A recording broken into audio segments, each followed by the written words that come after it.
Eh bien, salut à tous. Ici, qui vous parle, c'est Michel, plus connu sous le sobriquet de Don Mike. Et je suis ivoirien de la diaspora, vivant plus exactement en Amérique du Sud. Et au vu des problèmes qui se passent dernièrement au pays, il est difficile, quand bien même on n'a pas pour habitude de s'étaler sur ce genre de problème, il est difficile pour nous, en ce moment-là, de rester muet face aux problèmes qui sont en train de prendre forme, sous forme de lois approuvées par l'Assemblée nationale et tout. Je veux parler plus principalement des règles douanières qui ont été mises en vigueur sans toutefois avoir eu une communication au préalable pour informer la population de la mise en vigueur de ces lois. La douane, pour se dédouaner, affirme que ce projet-là n'est pas un projet nouveau. Ces lois-là ne sont pas des lois nouvelles, que ces lois ont été adoptées par l'Assemblée nationale en 2006. Et qu'en fait, ce projet-là ces lois étaient mises en vigueur, mais pas dans leur pleine totalité. Là, je me pose des questions parce que c'est un peu compliqué pour nous de comprendre qu'on est dans un pays où l'Assemblée nationale, qui est censée représenter le peuple, vote des lois sans même auparavant en discuter ou bien en faire part à la population. C'est vraiment difficile pour nous de comprendre. Parce que vraiment, on n'arrive plus à comprendre qu'est-ce qui se passe avec nos autorités politiques au pays. Vous, les gens de l'Assemblée nationale, vous représentez le peuple de Côte d'Ivoire. Et en tant que tel, il est de votre devoir, avant de promulguer une loi, ou bien de prendre même un décret pour quoi que ce soit, il est de votre devoir d'en informer le peuple qui vous a élu. Mais comme toujours, on nous met devant le fait accompli et on est obligé d'assurer ce qui est. Moi, j'ai lu le document sur le site de la douane ivoirienne. Un document je crois, si je ne m'en abuse, 80 et quelques pages. Mais à la page 69 de ce document, l'information qui nous cause tant d'indignation, c'est qu'on nous dit qu'un enfant de 15 ans, à partir de 15 ans, ne peut pas voyager en Côte d'Ivoire avec ayant comme bagage personnel estimé un coût au-delà de 100 000 francs CFA. Mais il y a problème.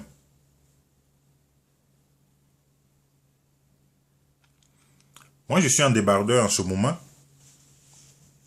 Parce qu'il fait chaud ici en ce moment.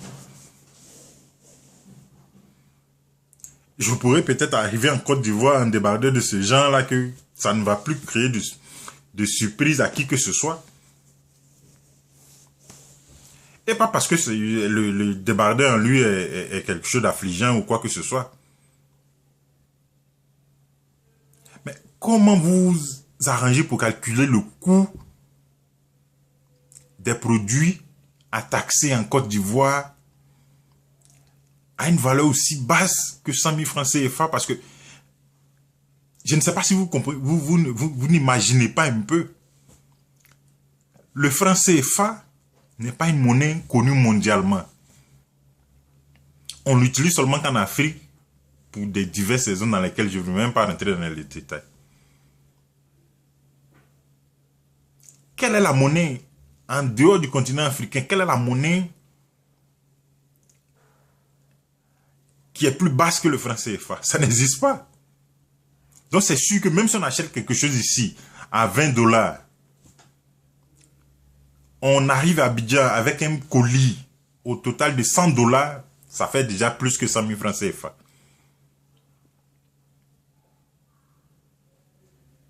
Qu'est-ce que vous nous voulez?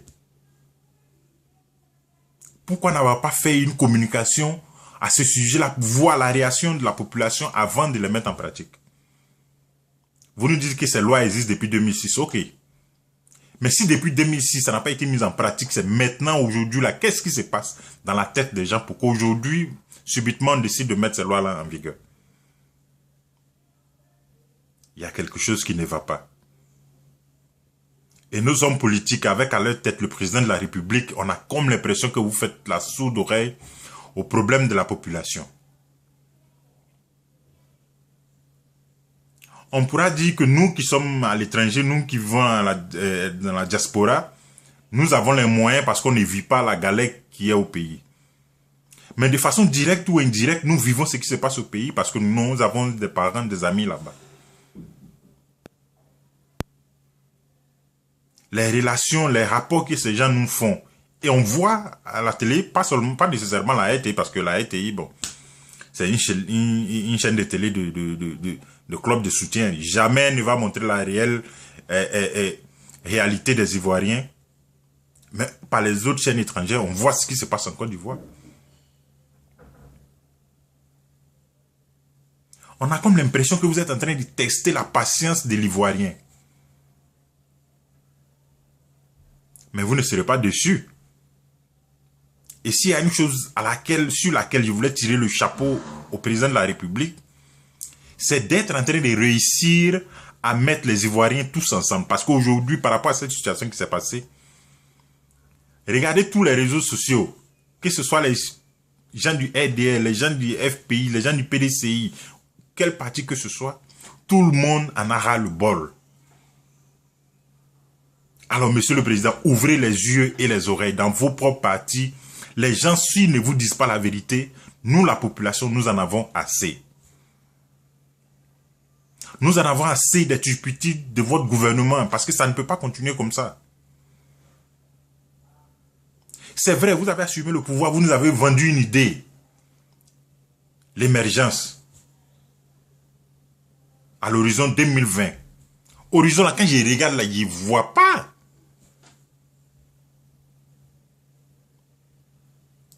Pour couper court, on nous a dit non, allons-y seulement. Allons seulement, pour être un peu plus exact. On ne veut plus aller seulement, on veut voir où on va là.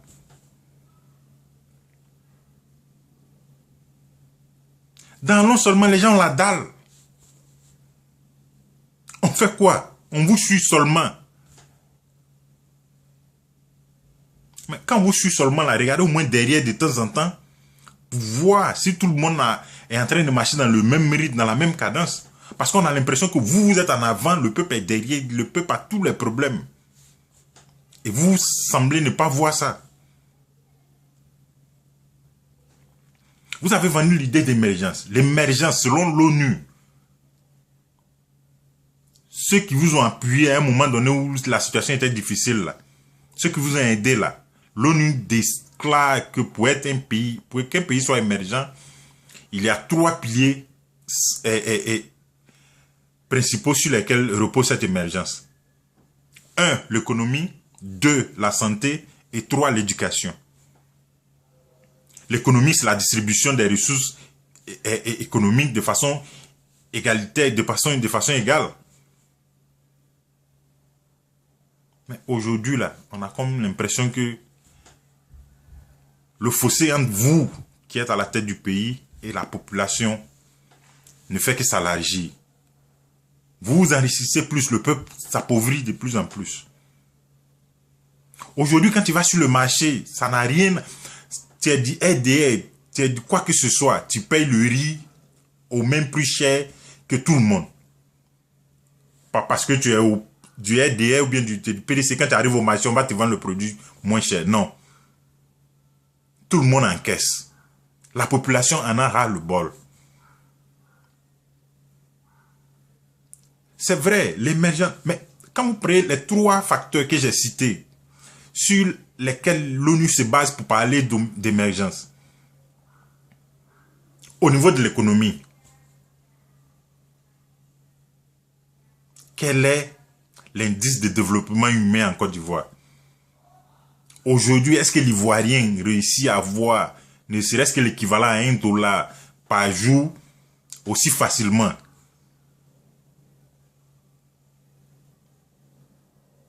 L'Ivoirien ne peut même pas se permettre 3 pitances par jour. À ce niveau-là, il y a problème. Au niveau de la santé, où en sommes-nous avec la politique de soins gratuits et tout et tout? Où en sommes-nous? Rien.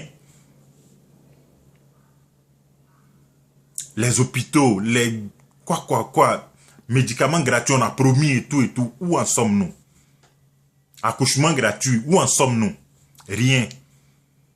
Les Ivoiriens continuent de mourir dans les hôpitaux. Ils vont le matin à 6 h pour qu'on te reçoive là, mais si tu es fort, peut-être qu'on va te recevoir à 18 h. Au niveau de l'éducation, là même, on n'en parle pas. On a fait une embellie à coup de propagande. On a peint le mur de l'université à coup de milliards. C'est la clôture qui est embellie, bien belle. Mais à l'intérieur, c'est là-bas que le savoir se transmet. Est-ce qu'à l'intérieur de l'université, les salles de labo, les salles de TD et autres, la bibliothèque sont équipées pour permettre à l'étudiant ivoirien aujourd'hui de se mesurer aux étudiants des autres pays? Parce qu'on nous dit que non, la sécurité en Côte d'Ivoire est au niveau de la Belgique, des États-Unis, c'est rentré, c'est sorti là.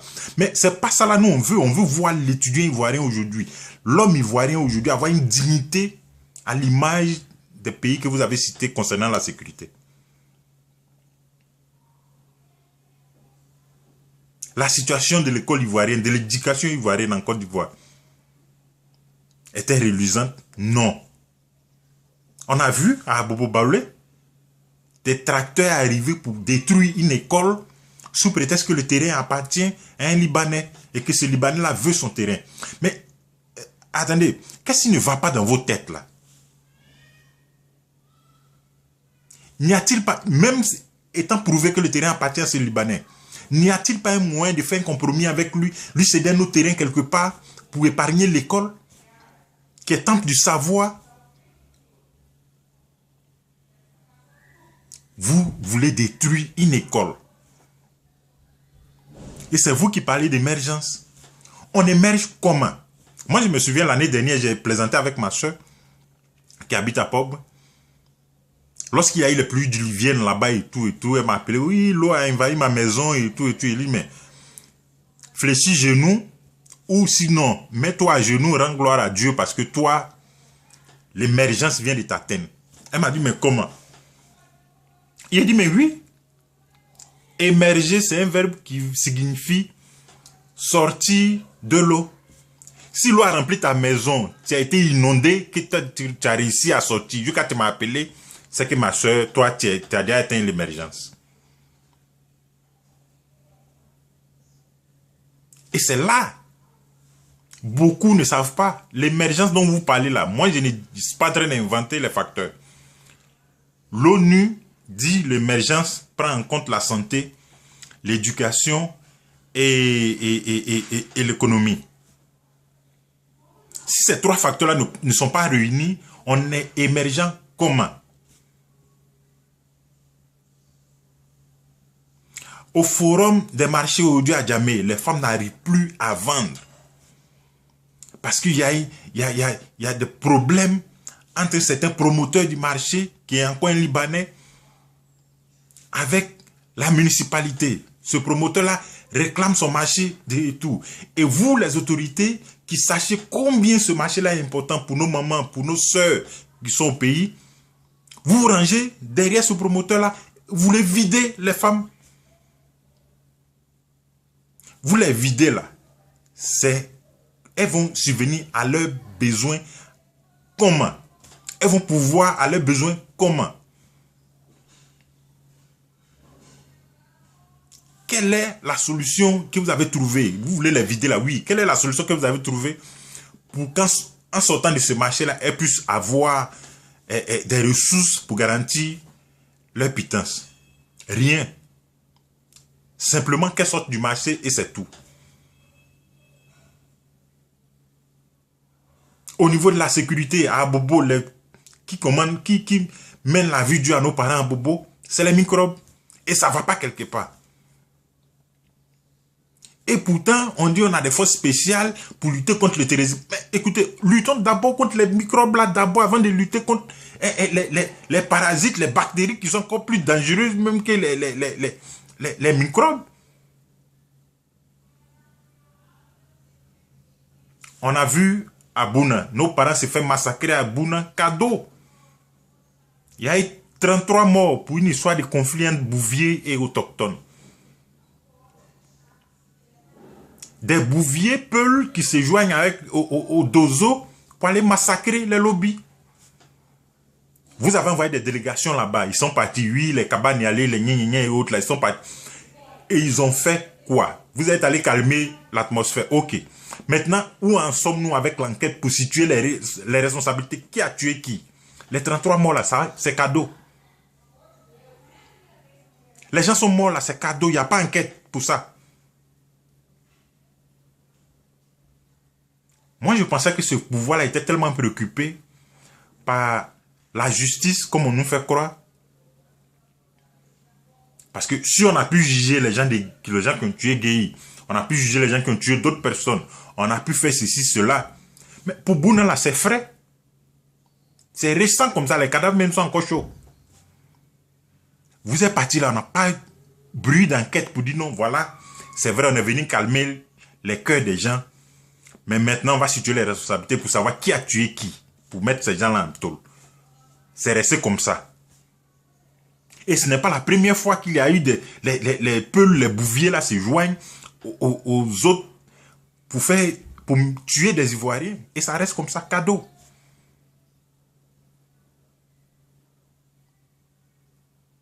J'ai dit trop c'est trop. Vous êtes en train de tester la patience de l'Ivoirien. Et trop c'est trop. J'ai comme l'impression que vous ne savez pas quel peuple vous gouvernez. Ivoiriens, on est serein comme maison inachevée. Serein comme crise cardiaque. Mais le jour pour nous va se lever là. Vous allez comprendre de quoi l'Ivoirien est capable. Parce qu'on dirait depuis, vous voyez Ivoirien en photocopie. Vous ne savez pas encore c'est qui est Ivoirien là. On est rien des locataires dans nos propres pays. On ne peut plus rentrer chez nous parce que si on rentre, il faut qu'on prenne chose. Et faut qu'on paye ceci, on paye cela. Ah! Des gens vous avez pris pour construire pont, vous avez pris pour construire... Donc c'était pour nous mettre en regret même vers la fin quoi. Arrêtez ça. La foutaise là a des limites. Vous-même maintenant là, quand vous allez voyager là, avant même de quitter l'aéroport, en vous pesez tout ce qui vous partez avec là même. Si, vraiment, c'est difficile. C'est difficile. Au moment où on pense que la situation est en train de s'empirer là-bas, que vous allez peut-être prendre des mesures idoines pour apaiser les cœurs des Ivoiriens, on nous sort en plus ça.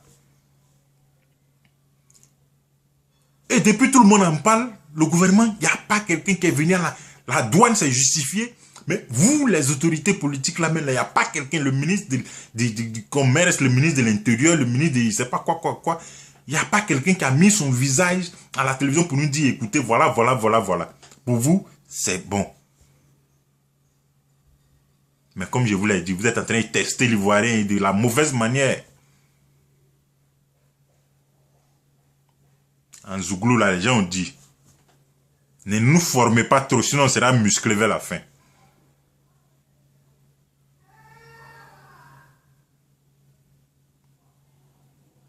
Donc, comprenez que cette histoire-là, ce n'est pas une affaire de FPI, RDR, PDCI ou bien quoi que ce soit. C'est une histoire d'Ivoirien. L'Ivoirien en a marre. Un point, un trait. En Djoula, on dit, Borini Bobrachien était bien. Ça, c'est un moment de fin. Et réfléchissez ici, sérieusement et de façon pieuse pour que vraiment vous désamorcez la bombe que vous êtes en train de planter dans le cœur des Ivoiriens. J'en ai fini.